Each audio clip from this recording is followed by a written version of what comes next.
권능을 오늘 우리들에게 회복시켜 주옵소서. 감사드리며 살아계신 예수님의 이름으로 기도드리옵나이다. 아멘. 네, 우리 앞뒤 옆에 분들에게 우리 인사하겠습니다.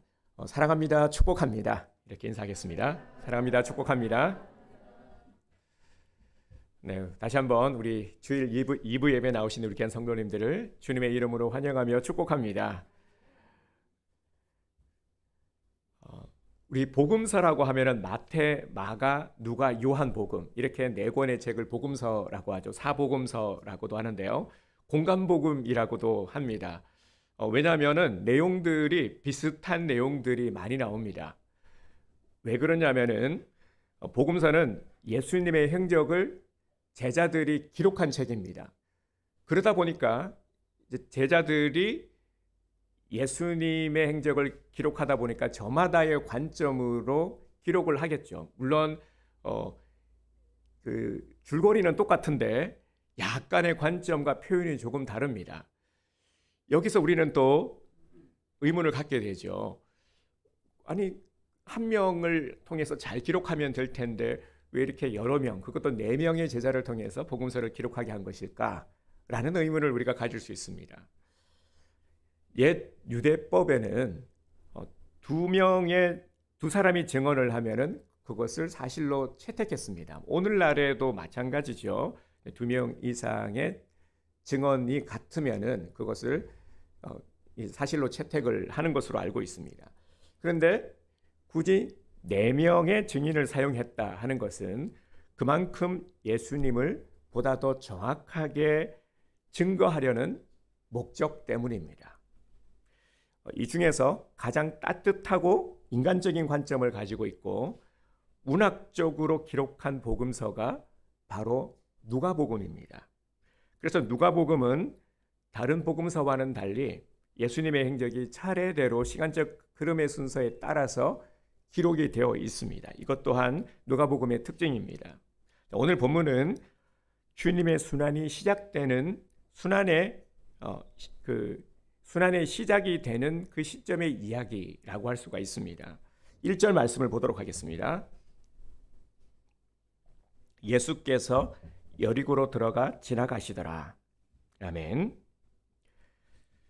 오늘 말씀의 제목이 잃어버린 양말 한 짝입니다. 말씀의 제목이 좀 재미있죠. 잃어버린 양말 한 짝. 1절에 보면은 누가는 이 예수님의 발걸음이 어디를 통과하는지를 친절하게 설명해 주고 있습니다. 예수님께서 갈릴리 사역을 마치시고 여리고를 통과하여 예루살렘을 중심으로 사역을 하시다가 6월절에 십자가에 못 박히신 사건을 다루고 있습니다. 그 예루살렘 사역의 첫 관문이 바로 여리고를 지나가시다가 일어난 일입니다. 그런데 왜 예수님은 여리고를 지나가신 걸까요? 이 예수님께서 여리고를 지나가신 것은 그냥 단순히 볼 게 아닙니다. 왜 그러냐면은 이게 문제가 되는 것이 당시에 유대인들은 여리고 땅을 밟지 않았습니다. 그 이유가 있었는데요. 북이스라엘이 아수르에 의해서 점령을 당했죠. 그때 이 지역이 이제 사마리아 지역이 혼혈 민족이 되었기 때문입니다.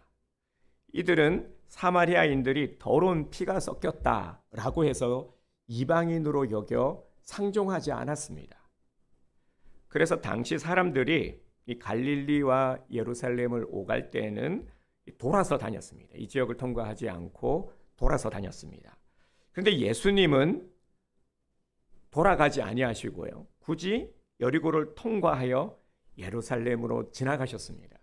우리가 성경을 보면서 이 당시의 상황을 좀 참고를 하게 되면은 예수님은 당시 사람들이 가지고 있던 상식을 뛰어넘는 그러한 말과 행동을 하신 적이 많으십니다. 그럴 때마다 예수님께서 의도하신 바를 나타내셨죠.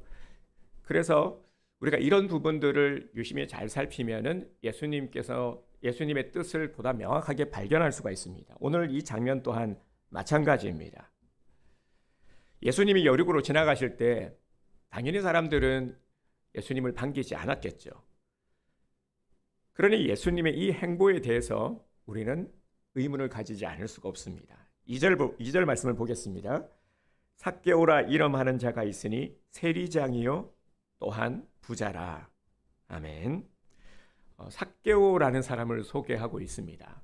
두 가지를 소개하고 있죠. 세리라는 직업과 그리고 세리장, 그리고 또 하나는 부자라는 것을 굳이 언급하고 있습니다.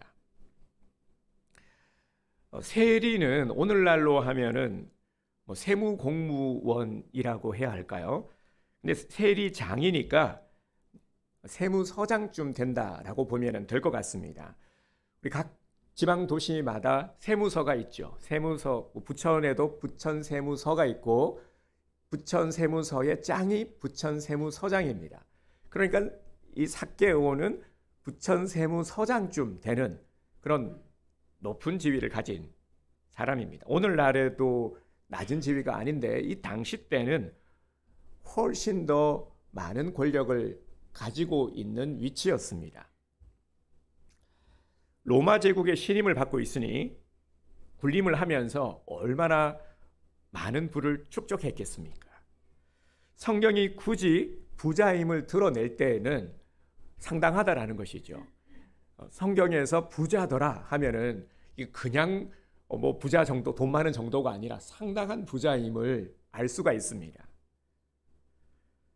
한 가지 예를 들면은 당시 로마인을 만나거나 해외를 나가거나 출세를 하려면은 삭개오를 만나지 않고는 불가능할 정도였습니다. 그러니까 이 삭개오가 가지고 있는 영향력은 실로 어마어마했던 것이죠. 이렇게 삭개오는 부와 권력을 가진 자였지만 한 가지 안타까운 사실이 있었습니다. 동족들에게는 인정받지 못한 자였습니다. 왜냐하면 유대인들에게 세금을 걷었어요. 로마에 상납하는 일을 했기 때문입니다. 그러니까 동족들이 보기에는 저 동족들의 피를 빨아먹는 놈 하면서 얼마나 욕했겠습니까? 보는 데서 겉으로는 굽신거리면서 머리를 숙이겠지만 없는 데서는 얼마나 삭개오를 손가락질하고 비난하고 욕했겠습니까? 엄연히 말하면 삭개오는 로마 관리인 것이죠. 성경에도 보면 먹기를 탐하고 포도주를 즐기는 사람, 세리와 죄인의 친구로다라는 그런 표현까지 나오지 않습니까? 그런데 이 삭개오라는 세리가 예수님에 대한 소문을 듣고 예수님을 너무나 보고 싶어 했습니다. 3절에서 4절 말씀을 함께 보겠습니다.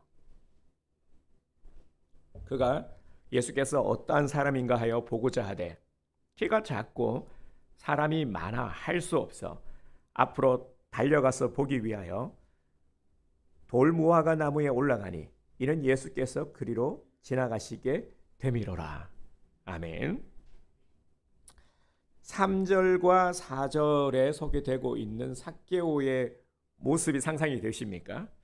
지금 삭개오의 모습이 좀 이상하죠? 삭개오는 세리장이라 말씀을 드렸습니다. 세리장, 나이도 못해도 최소한 중년 이상은 되지 않았겠습니까? 세리장이라는 위치에 올라갔으니까 아마 나이도 상당했을 겁니다. 이런 그가 어린아이처럼 지금 나무 위에 올라간 모습, 이거 참 어색합니다. 그리고 상상하기 힘들죠. 어울리지 않습니다. 너무나도 충격적인 모습이 아닐 수 없습니다. 왜 나무 위에 올라간 거지? 굳이 예수님을 만나려면은 이렇게까지 하지 않아도 되지 않습니까? 우리가 생각할 수 있는 것, 힘이 있잖아요. 돈이 있잖아요. 그러면 보디가드 같은 이 건장한 몇 명을 사서 그죠? 앞에 세우고 사람들에게 길을 비키도록 해도 될 텐데 저는 그런 생각이 떠오르더라고요. 내가 삭개오라면은 아니 왜 이렇게 굳이 우스꽝스러운 모습으로 나무 위에 올라가 사람들을 사가지고 비켜 이렇게 할 수도 있잖아요. 그죠? 또 물리적인 방법이 아니더라도 정식으로 초청장을 보내는 겁니다. 예수님께 초청장을 보내서 자리를 마련해 볼 수도 있었을 텐데 말이죠. 그런데 이런 상식의 범주를 깨고 누구도 지금 예상치 못한 방법을 사용하고 있습니다. 세리장이라는 그런 위치에 있는 사람이, 그것도 나이도 적지 않은 사람이 나무 위에 올라간다. 어린 나이도 아니고 나무 위에 지금 올라가 있는 삭개오의 모습을 한번 상상해 보십시오. 우스꽝스럽기도 하고 이거 지금 대단히 위험한 일 아니겠습니까? 왜 이런 위험천만한 일을 삭개오는 스스로 자초하고 있는 것일까요? 삭개오는 그만큼 간절히 예수님을 보고 싶어 했습니다. 예수님을 만나고 싶었습니다. 삭개오에게는 오랜 시간 축적된 마음의 병을 가지고 있었습니다. 어떤 마음의 병이 있었을까요? 세리라는 직업이 세상에서는 사람들에게 우러름을 받는 그런 직업인지는 모르지만 동족의 배반자라는 눈빛으로 자신을 대하는 동족들을 매일 볼 때마다 느끼지 않습니까? 사람들이 나를 어떻게 대하고 저 눈빛, 나에게 고개는 숙이고 있지만 그 욕하는 소리들이, 비난하는 소리들이 왜 안 들렸겠습니까? 이것도 하루 이틀도 아니고 말이죠. 오랜 시간 얼마나 힘들었겠습니까? 마음이 편안했겠습니까? 그 차가운 시선과 마음들을 매일 느껴야 했습니다. 그리고 참아야 했습니다. 그러다 보니까 마음 편히 마음을 나눌 사람 한 사람은 없는 겁니다. 늘 외롭고 공허한 삶을 살 수밖에 없습니다. 또 그에게는 신앙의 부끄러움이 있었습니다. 이때 유대인들은 철저하게 계명을 지켰습니다. 도둑질하지 말라, 내 이웃의 집을 탐내지 말라. 그런데 이 계명을 삭개오는 지킬 수가 없었겠죠. 이때 세리들이 하는 일이 그러했기 때문입니다. 이렇게 계명을 범하는 스스로의 모습이 너무나도 싫고 부끄러웠습니다. 그러다 보니까 삭개오가 어떤 생각을 했겠습니까? 제가 삭개오라면은요, 이런 생각을 했을 것 같습니다. 이렇게 마음 불편하고 너무 힘든 나날을 보내고 있다면은 삭개오는 얼른 한몫 챙겨서 이 일 그만둬야지. 빨리 때려쳐야지. 아니면은 빨리 은퇴하고 저기 조용한 데 가서 살아야지. 이런 생각하지 않았겠습니까? 무엇보다도 삭개오에게는 영적인 목마름이 있었습니다. 아무리 돈을 많이 벌어도 채워지지 않는 공허함, 만족하지 못하는 메마른 삶, 그러다 보니까 매일매일 송곳으로 찌르는 듯한 아픔과 불편함, 하루도 온전치 못하는 그러한 반복되는 삶 속에서 숨막히고 참으로 힘들게만 느껴졌습니다. 이는 영적인 메마름이었습니다. 그런데 어느 날 세리에게도 인격적으로 친구가 되어주시는 분이 있다, 그러한 선지자가 있다라는 소문을 듣게 됩니다. 세리, 죄인들과 함께 식사를 나눈 예수님의 이야기를 듣게 되면서 그 누구도 차별하지 아니하신다, 누구도 만나고자 하는 사람들을 만나주신다, 아픈 자들을 치유해 주시고 어떠한 공경 가운데 있는 자들이라 할지라도 거리낌 없이 만나주시는 분이 계시다, 그러한 선지자가 계시다, 이런 소문을 듣자 삭개오는 너무나 이분을 만나고 싶었습니다. 그래서 삭개오는 예수님이 자기가 살고 있는 이 여리고로 친히 지나가신다라는 소식을 듣게 됩니다. 그러자 마음이 급해졌습니다. 어떻게든 이번 기회에 내가 예수님을 꼭 만나야 되겠다. 어떻게든 내가 그분을 만나 뵙고 내가 지금 가지고 있는 이 문제를 해결하면 받아야 되겠다, 다짐을 한 것이죠. 그런데 예수님을 기다렸지만 삭개오는 예수님을 볼 수 없었습니다. 왜냐하면 삭개오가 안고 있는 핸디캡이 있기 때문이죠. 너무나도 많은 사람들이 예수님을 애워쌌고 키가 작은 삭개오는 도저히 예수님을 볼 수도 만나볼 수도 없는 겁니다. 장신들도 쉽지 않은 일을 삭개오는 단신이지 않습니까? 그러다 보니까 예수님의 얼굴조차도 볼 수가 없는 그러한 안타까운 상황이 되었습니다. 그래서 삭개오가 도저히 안 되겠다 해서 선택한 방법이 무엇이었냐면은 예수님이 지나가는 길목에 큰 나무 위로 올라가는 겁니다. 우리가 생각하기에는 좀 우스꽝스럽고 방법이 이것밖에 없나 싶지만 삭개오의 입장에서는 다급한 나머지 이렇게 하는 것이 최선의 방법이었던 것입니다. 그래서 예수님을 보려고 나무 위로 올라간 것입니다. 아마도 삭개오는 예수님이 지나가시는 이 길에 먼저 뛰어가서 사람들이 밀려오기 전에 나무 위로 올라가서 기다리고 있었을 겁니다.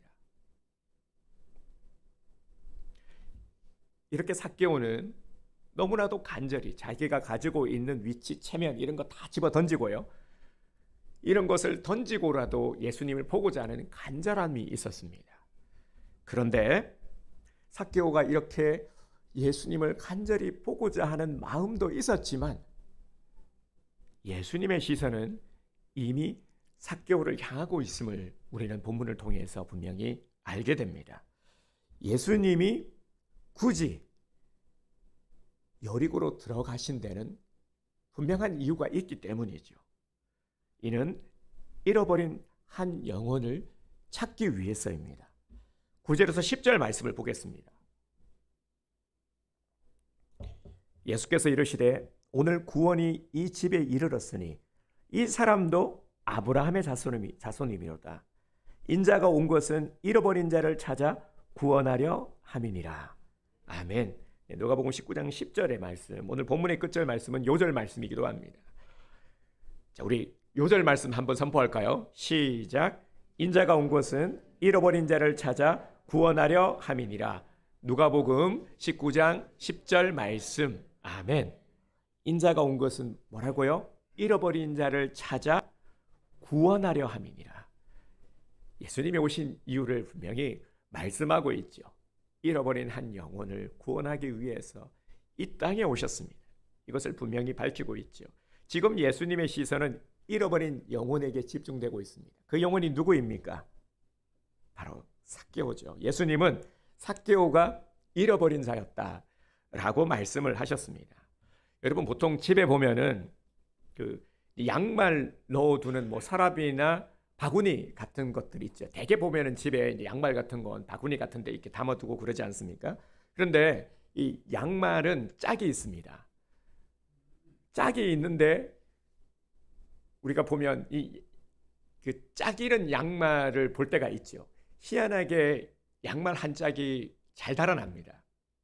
저희 집에도 보면은 그래서 이 짝 잃은 양말 어떻게 합니까? 버리지 않고 일단 두죠. 왜냐하면 언젠가는 이 짝이 돌아오는 것을 우리는 경험하게 됩니다. 분명히 이게 어디 있었는데 어디 있지? 그래서 제가 이 짝 잃은 양말을 찾는 방법 중에 하나가 이 노하우가 생기던데요. 그게 뭐냐면은 세탁기 구석 이렇게 천장 그래서 돌려봅니다. 다 돌리고 나서 안 보이면은 돌리다 보면은 뚝 떨어지기도 하죠. 구석 어딘가에 양말이 꼭 숨어 있습니다. 그죠? 그래도 안 나타나면은 한참 기다리면 언젠가는 양말이 나타난다 하는 것이죠. 그래서 버리기는 아깝고 언젠가는 나타나겠지 하면서 잘 보관을 해둡니다. 바로 그 잃어버린 양말 한 짝을 찾은 것이죠. 삭개오는 누가 봐도 세상에서 성공한 자처럼 보이지만 하지만 잃어버린 한 짝이었습니다. 그가 잃어버린 지금 다른 한 짝을 찾은 것이죠. 바로 예수님이 자신의 한 짝이었던 것입니다. 예수님이 자신의 인생을 가치 있게 할 수 있는 유일한 분임을 이 삭개오가 발견한 것입니다. 삭개오는 잃어버린 양말 같은 자신에게 다가오신 예수님을 영접하고 그동안 삭개오가 제 짝이라고 여겼던 세상의 돈, 권력 이런 것들 아무 소용이 없음을 깨닫게 된 것입니다. 예수님을 만나기 전까지만 해도 이것이 최고인 마냥 얼른 내가 돈을 모아서 얼른 내가 하고자 하는 것을 해야지 최선이라고 여겼던 것이죠. 이것이 짝이라 여겼던 것이죠. 하지만 이제는 달라졌습니다. 예수님을 만나면서 삭개오는 자신의 소유의 절반을 나누며 새로운 인생을 살기로 결단을 합니다. 이 모습이 오늘 본문에 고스란히 나오죠. 어떻게 이럴 수 있었습니까? 바로 예수님이 나의 짝이 되어주시기 위해서 이 땅에 오셨기 때문입니다. 삭개오는 바로 이 잃어버린 짝을 만난 것입니다. 사랑하는 성도 여러분, 나는 어떻습니까? 나는 짝을 찾았습니까? 나의 모습은 어떠하죠? 이렇게 한번 여쭤보겠습니다. 나는 지금 어떤 고민을 하고 있습니까? 나의 관심사, 내가 골똘히 지금 몰두하고 있는 일, 내가 지금 집착하고 신경 쓰고 있는 일은 어떤 일입니까? 무척 신경 쓰고 있는 일 있다면 무엇입니까? 이것 때문에 내가 머리가 아파 죽겠어, 힘들어 죽겠어 라고 하는 그것이 무엇입니까? 혹시 나만의 고민을, 아픔을 해결할 수가 없어서 가슴에 묻어놓고 살고 있지는 않습니까? 그냥 어찌할 수 없음에 그냥 포기하고 살아가고 있지는 않습니까? 어떤 면에서 우리는 삭개오와는 이 반대되는 모습으로 살아가고 있는 부분도 있는 것 같습니다. 우리의 현실은 어떻습니까? 만족이 많습니까? 아니면 불만족이 더 많습니까? 대개 보면은 불만족스러움이 훨씬 더 많죠. 만족하지 못하는 부분들이 훨씬 더 많으시죠. 대답을 안 하시는데요. 어떻습니까? 만족스럽습니까? 아니면 대부분 기대대로 잘 되잖아요. 속상해요. 이게 더 많습니까? 어떻습니까, 여러분? 네, 대답하기 싫으신 거죠. 왜냐하면 제가 이제 이해를 했습니다. 목사님 또 얘기해야 돼요. 아시잖아요. 하시는 눈빛 같습니다.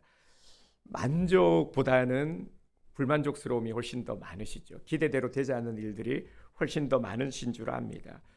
사실 우리들의 모습이 그래요. 정말 우리 성도님들의 심정을 알 것 같습니다. 이제는 말하기도 피곤한 거예요. 그만큼 지치고 힘든 그런 삶을 우리가 살아가고 있습니다. 너나 나나 할 것 없이 말이죠. 늘 모자라고요.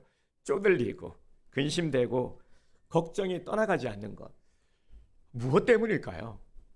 무엇 때문일까요? 과연 왜 이렇게도 좀 달라지지 않는 걸까요? 우리가 신앙생활을 하고 있는데도 말이죠.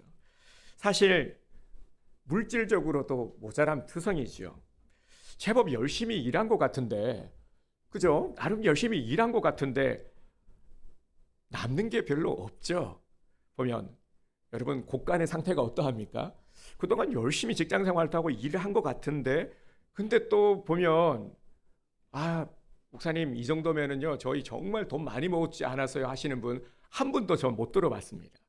늘 언제나 열심히는 했는데 생각같이 그렇게 돈이 잘 안 모아지네요. 이런 말씀들을 많이들 하시죠. 그래서 늘 언제나 아쉬움이 많습니다. 통장에 구멍이 뚫려 있는지 늘 모자랍니다.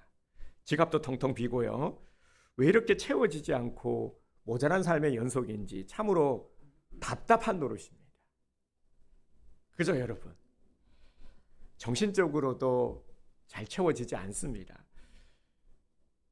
늘 마음이 힘들고 갈수록 스트레스 지수가 이렇게 점점 올라가는 것 같습니다.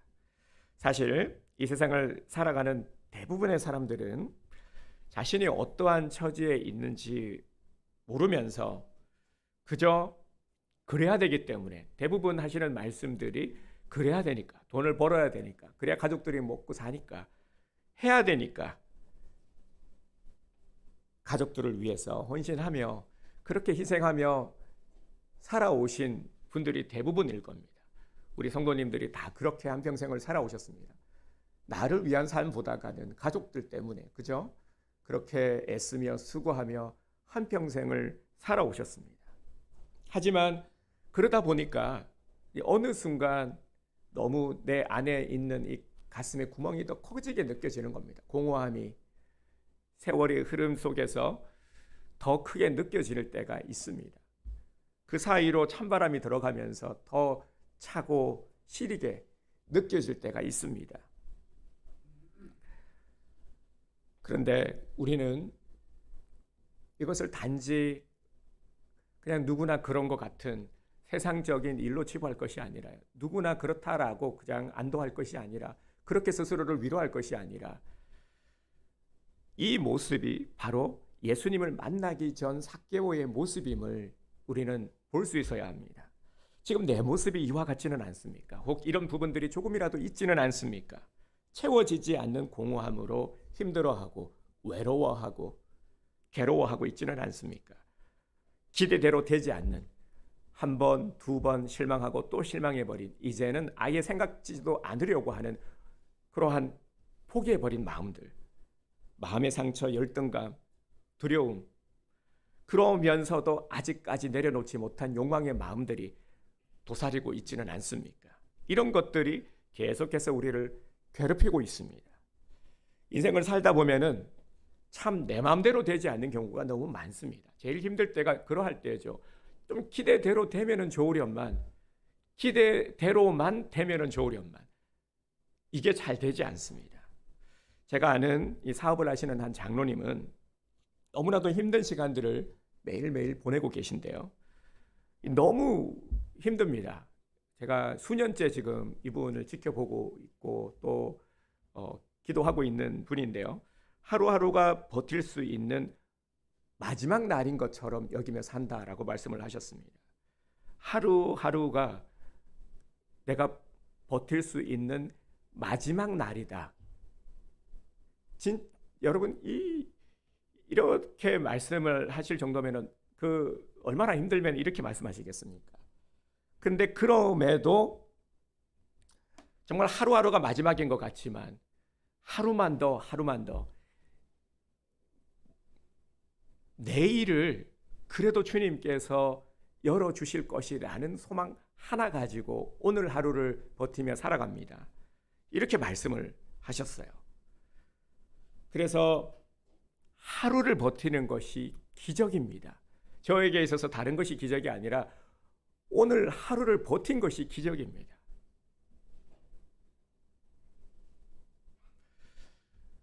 몸이 아파서 교회를 다니기 시작했는데 예수님을 믿어도 이 몸이 회복되지 않을 때, 이런 하소연을 하시는 분들도 들어봤어요. 참 제 바람은 그럴 때 좀 기적이라도 나타나서 그래도 목적이 어찌 되었든지 간에 그래서 예수님을 좀 만나고 기적이 좀 일어나면 좋겠는데 그렇지 않은 거예요. 그럴 때 저도 참 속상하고 마음이 아픕니다. 기도를 하게 되지만 정작 본인은 또 얼마나 마음에 이 속상함이 실망감이 크겠습니까? 그러니까 기대대로 되지 않으니까, 우리가 신앙생활을 하면서도 비단 이런 분뿐 아니라요, 정말 내 바람대로 되지 않으니까 참 속상하죠. 실망하게 되고 좌절하게 됩니다. 여러분, 어떻게 해야 합니까? 이럴 때 어떻게 해야 합니까? 예수님을 찾아야 합니다. 기대대로 되지 않으니까, 속상하니까, 아프니까 예수님을 찾아야 하는 것입니다. 예수님을 만나야 합니다. 그런데 예수님을 찾기 위해서 반드시 해야 될 일이 있습니다. 예수님을 만나야 되는데 너무나도 당연한 사실인데 왜 예수님을 만나지 못할까요? 예수님을 의지하지 못할까요? 방해 요소가 있기 때문입니다. 삭개오가 예수님을 만나기까지 가장 큰 걸림돌이 무엇이었을까요? 바로 자기 자신이었습니다. 자신의 위치, 체면, 내가 세리장인데,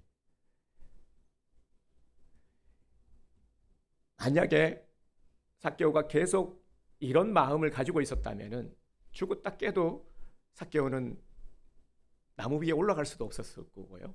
예수님을 만나지도 못했을 겁니다.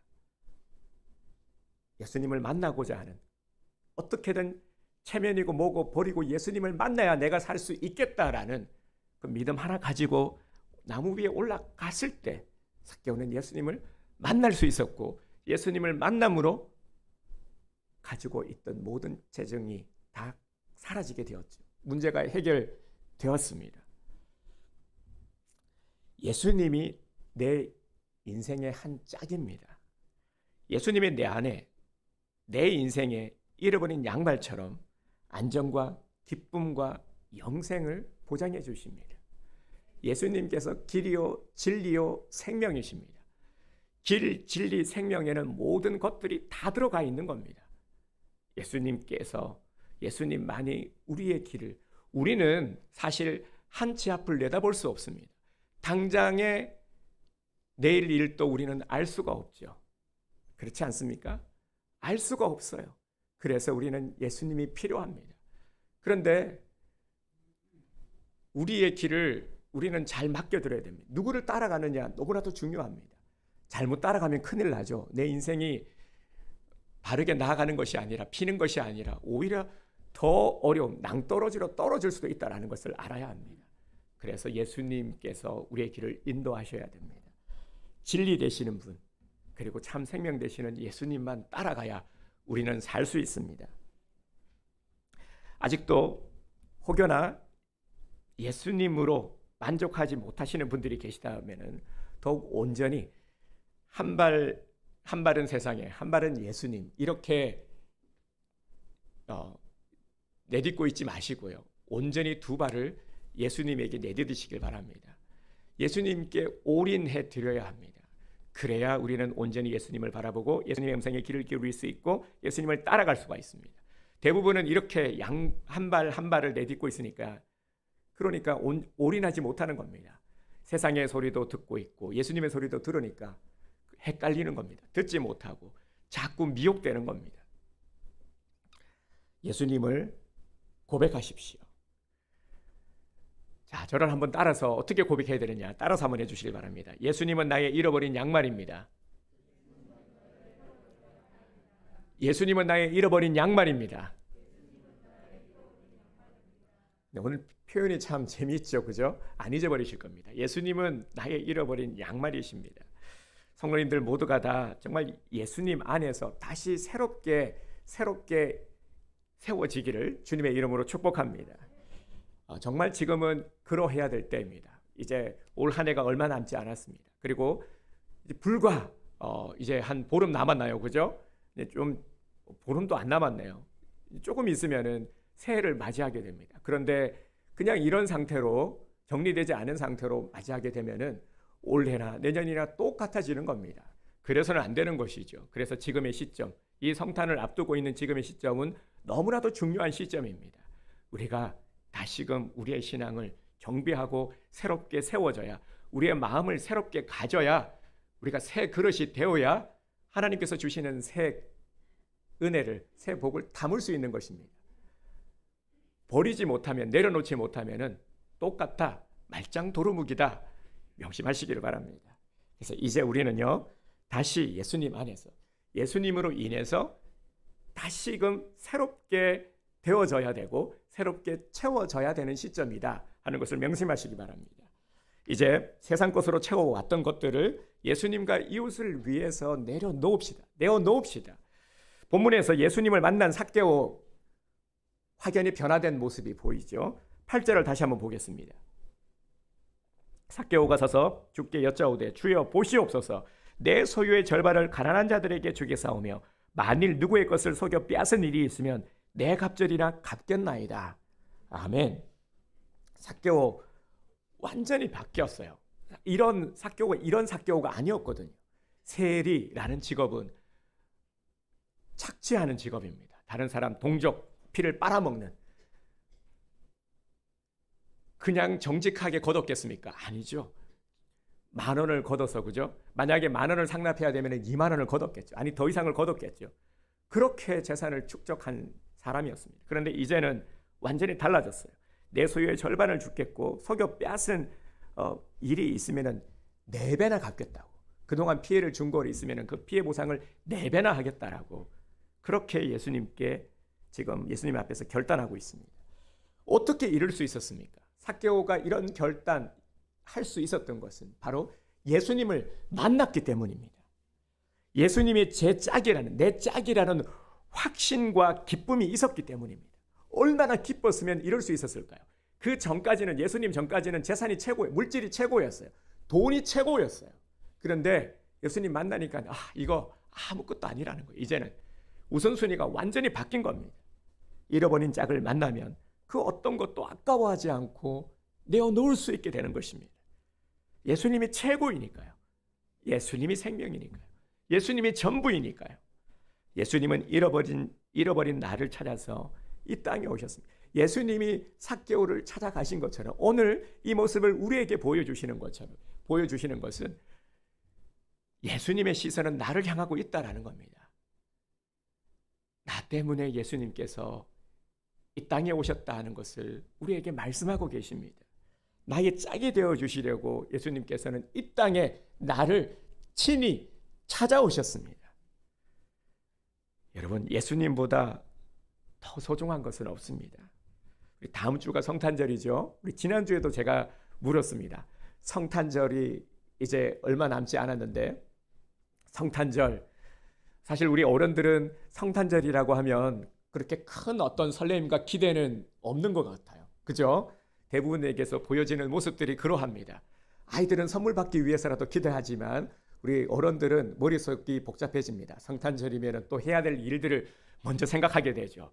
뭐 집안의 일도 그렇고 못한 것도 연말이고 하니까 심란해집니다. 오히려 기대보다는 심란함이 더 커지는 시점인 줄 압니다. 하지만 그래서 우리가 절기의 의미를 더욱더 부여해야 합니다. 그래서 우리 교회도 이제 성탄절 이 의미를 부여하기 위해서 우리가 실천하고 있는 것이 있죠. 제 한 이제 동료 목사가요, 제게 연락이 왔어요. 이분을 한동안 보지 못했는데 이분이 저를 찾아섰나 봐요.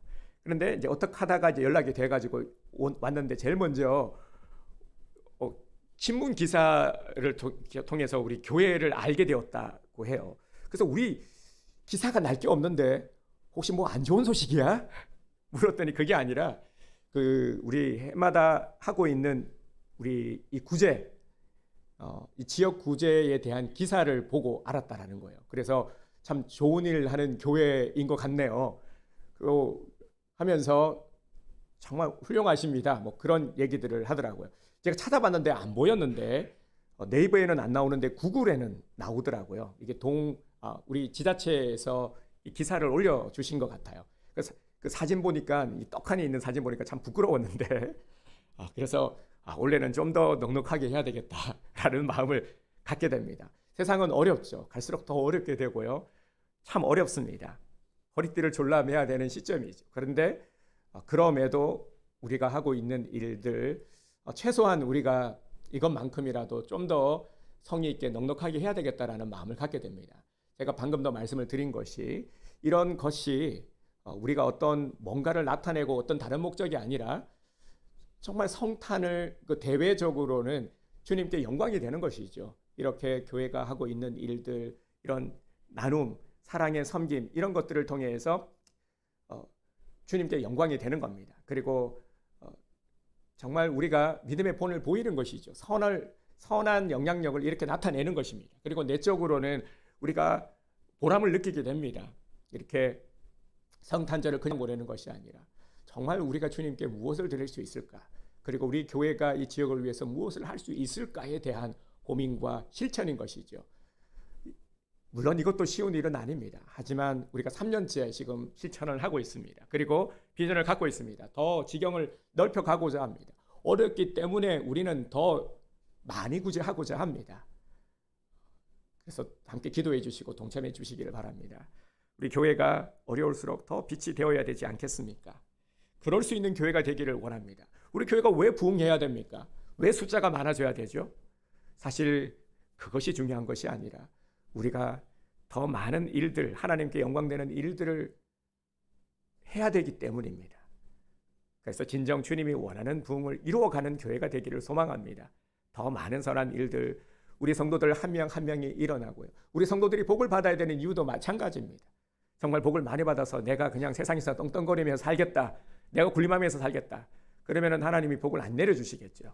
왜냐하면 내 자식 망치면 안 되지 않습니까? 하지만 정말 주님 주시는 복으로 내가 선한 일에, 구제하는 일에, 그리고 교회를 세워나가는 일에 더 많은 복음 사역을 위해서 내가 헌신하겠다, 주님께서 복을 안 내려주실 수가 없겠죠. 이런 자에게 복을 주셔야 되지 않겠습니까? 저도 그렇게 기도하고 있습니다. 정말 하나님께서 물질을 복을 주셔서 망가지는 인생이 아니라 그 물질을 가지고 귀하게 쓸 수 있는 자들이 많이 일어났으면 합니다. 그런 우리 교회 정말 물질의 복을 많이 받는 우리 성도님들이 될 줄 믿습니다. 예수님께서 이 땅에 오신 날이 다음 주일입니다. 그죠? 이 날을 기념합니다. 우리는 기념하고 있습니다. 성탄절, 성탄절의 주인공은 예수님이십니다. 예수님께서 오셨을 때에 제일 먼저 예수님을 경배한 자들이 있죠. 동방박사들. 동방박사들이 어떻게 예수님께 경배했습니까? 가장 귀한 것, 당시 가장 귀한 보물을 드렸죠. 황금, 유황, 몰약을 드렸습니다. 예수님, 성탄은 나를 위해서 이 땅에 오신 예수님을 높이고 경배하는 절기입니다. 그래서 이번 성탄은 정말 우리가 주님을 온전히 주님 앞에 경배드릴 수 있는 성탄절이기를 소망합니다. 나는 어떤 자였습니까? 정말 쓸모없는 양말 한 짝 같은 그런 인생이었어요. 예수님 빼놓고 나만 생각해 보세요. 과연 내가 온전할 수 있습니까? 내가 얼마나 대단합니까? 이런 나를, 쓸모없는 양말 한 짝 같은 나를 위해서 예수님께서는 이 땅에 오셔서 나의 양말 한 짝이 되어주셨어요. 기꺼이 나의 양말 한 짝이 되어주셨습니다. 얼마나 감사합니까?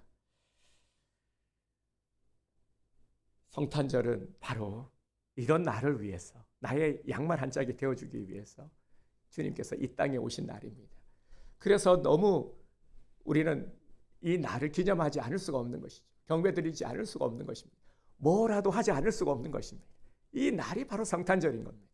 그래서 한 주간 여러분 말씀도 묵상하시고요. 기도하면서 그렇게 성탄을 준비하시기 바랍니다. 자, 저를 따라서 한번 우리 고백하겠습니다. 예수님이 나의 잃어버린 양말입니다. 예수님이 나의 잃어버린 양말입니다.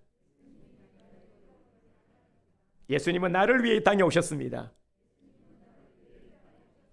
예수님은 나를 위해 이 땅에 오셨습니다. 예수님이 나를 구원하셨습니다. 예수님이 나를 구원하셨습니다. 아멘. 우리 함께 기도하겠습니다.